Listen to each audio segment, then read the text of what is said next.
அஸ்ஸலாமு அலைக்கும் மக்களே. எல்லாரும் எப்படி இருக்கீங்க? நல்லா இருக்குன்னு நினைக்கிறேன். நம்ம இன்னைக்கு இந்த வீடியோவில் சவுதி அரேபியாவில் நடந்த ஒரு துக்கமான செய்தி தாங்க பார்க்க போறோம். இந்தியாவை சேர்ந்த 40 பேர் பரிதாபமா தீயில கருகி இறந்து போயிருக்காங்க. அப்படி என்ன நடந்தது அப்படிங்கிறத நம்ம இந்த வீடியோல பார்க்க போறோம். வாங்க ஃபுல் டீட்டெயில பார்ப்போம். சவுதி அரேபியாவில் எல்லா நாட்டில இருந்து மக்கள் உம்ரா செய்ய இங்க வந்துகிட்டு இருக்காங்க. இப்போ கூலிங் சீசன் ஆரம்பிச்சிருச்சு, ஃபிளைட் விலையும் கம்மி அப்படிங்கிறனால அதிகமான மக்கள் வந்து இங்க உம்ரா செய்ய வர்றாங்க சவுதி அரேபியாவுக்கு. அது மாதிரி இந்தியாவில இருந்து ஒரு 40 பேர் கொண்ட குழுவினர் வந்து சவுதி அரேபியாவுக்கு உம்ரா செய்ய வந்து இறங்கியிருக்காங்க.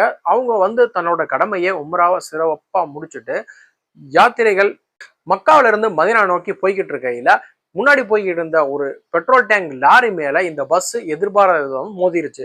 மோதின இடத்துல என்ன ஆயிடுச்சு அப்படின்னா, மோதினது வந்து பெட்ரோல் லாரியை கண்டு அதுல இருந்த பெட்ரோல் வந்து உடனே தீப்பிடிச்சதுனால அங்க இருந்தவங்க யாருனாலையும் தப்பிச்சு போக முடியாத ஒரு சூழ்நிலை.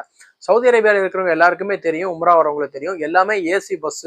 டோரை வந்து டிரைவர் லாக்க ஓப்பன் பண்ண முடியாம நம்மளால திறக்க முடியாது, எல்லாமே அடைக்கப்பட்டிருக்கிற சூழ்நிலையில இந்த மாதிரி திடீர்னு ஃபயர் ஆன உடனே யாருமே அங்க இருந்து தப்பிக்க முடியாத ஒரு சூழ்நிலை இருக்குங்க. இதுல கிட்டத்தட்ட 40 பேரு சம்பவ இடத்துல மகத்தா போயிருக்காங்க. இதுல கிட்டத்தட்ட 20 பேர் பெண்களும் 11 பேர் வந்து 10 வயசுக்கு உட்பட்ட குழந்தைகளும் அடங்கும் அப்படிங்கிற மாதிரி சொல்லியிருக்காங்க. இதுல ஒரே ஒரு நபர் மட்டும் தப்பிச்சதாகவும் அவர் ஹாஸ்பிட்டல்ல உயிருக்கு போராட நிலையில இருக்கிறதா சொல்லி தகவல் வந்திருக்குங்க. கண்டிப்பா அவங்களுக்கு இறைவன் வந்து ஒரு நன்மையை தரட்டும், அந்த குடும்பங்களுக்கு ஒரு மன ஆறுதல் தட்டும் நம்ம எல்லாரும் இறைவன்கிட்ட பிரார்த்தனை பண்ணுவோம். மேலும் இது போல சவுதி அரேபியாவை பத்தி வேற ஒரு தகவலை சந்திப்போம். இது போல மேலும் சவுதி அரேபியாவை தகவலுக்கு மறந்துடாம நம்ம சேனலை சப்ஸ்கிரைப் பண்ணுங்க.